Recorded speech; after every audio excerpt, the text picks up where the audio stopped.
Hi everyone, hope you're having a good week.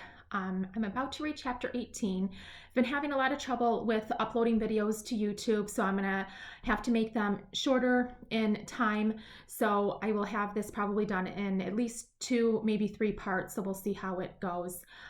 So I'm gonna start reading chapter 18. We are on page 150, and then I'll just talk a little bit about it at the end. The roll call in the morning was held under a brilliant sun and a sky so blue it hurt the eyes. The woods on the other side of the barbed wire fence burst with birdsong. Commandant Brewer himself stood at the front of the assembly, flanked by SS guards. Before him were 6 men in chains. Hannah recognized only Shmuel and the violin player from the Kelsmer band. The other 4 men were strangers to her. They had all been badly beaten, and 2 could not stand. Yitzhak, she whispered. Beside her, Gittel was silent. Yitzhak, she tried again. Hush. The commandant stared around the compound as if his mind were on other matters. Once he even looked up at the sky. At last he turned his attention to Shmuel, who stood chin thrust out defiantly. Shmuel spat. A guard hit him with the butt end of his gun in the stomach, and Shmuel went down on his knees, but he made no sound. These men, Brewer began, these pieces of, in your Jew language, dreck, tried to escape last night. Escape. And where would they go? To the minefields? To the woods to starve?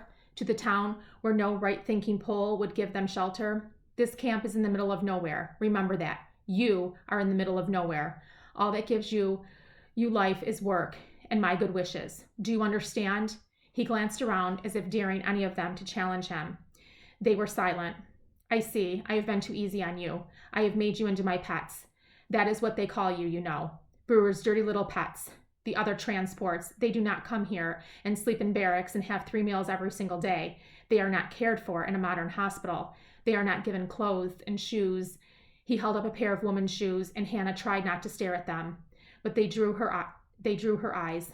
No, they are processed at once, as has been ordered from Berlin. They are part of the final solution to the Jewish problem. But you, my little pets, I have let you live to work, and see how you reward your master. He walked over to the violinist, who had been pushed to his knees by a guard. Pushing the man's head back, Brewer spoke directly to him, but in a voice that carried around the compound. I let you play music because it is said that music feeds the gods. Well, now you shall feed your God. He signaled to his men, move them to the wall. There was a protesting sound from the crowd, a strange undercurrent of moaning. Hannah realized suddenly that she was one of the moaners. Though she didn't know what going to the wall meant, something awful, that she knew. Silence, Brewer said, his voice hardly raised at all. If you are silent, I will let you watch. They were all silent.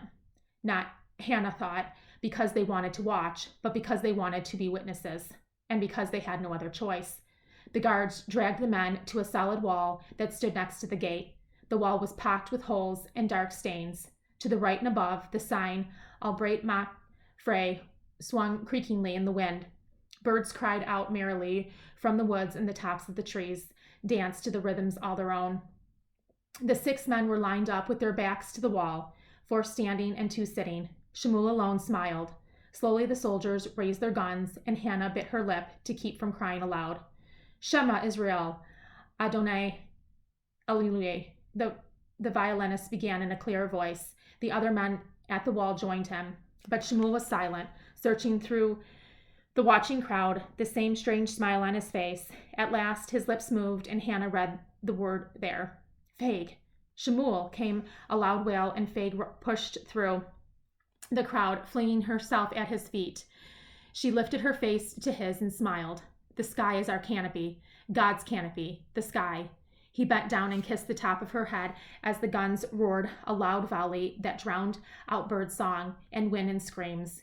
When it was silent at last, the commandant threw the shoes on top of Fag's body.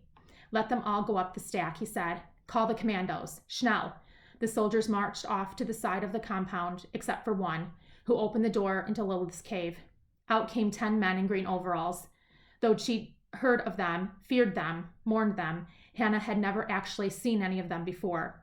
One, hardly more than a boy, put his fingers to his lips, and a shrill whistle pierced the air. The commandos lifted their heads at the sound and, in mocking parody of the soldiers, marched over to the wall. They began to drag the dead bodies back toward the gate. The boy who had whistled stooped down and picked up Fag in his arms. His beardless face was grim, but there was no sign of sorrow or horror there. Still, he carried Fag as one might carry a loved one, with conscious tenderness and pride. Rivka whispered to no one in particular, "That one, carrying Fag, that is my brother Wolf." The Blakova came forward, a wooden spoon in her hand, with which she dealt out blows right and left. "Schnell, schnell, scum, there is work to do, much work." Her voice held a note of hysteria. The hand with the spoon didn't rest, but her other hand was held stiffly by her side. It was wrapped in a broad bandage, the white stained with fresh blood.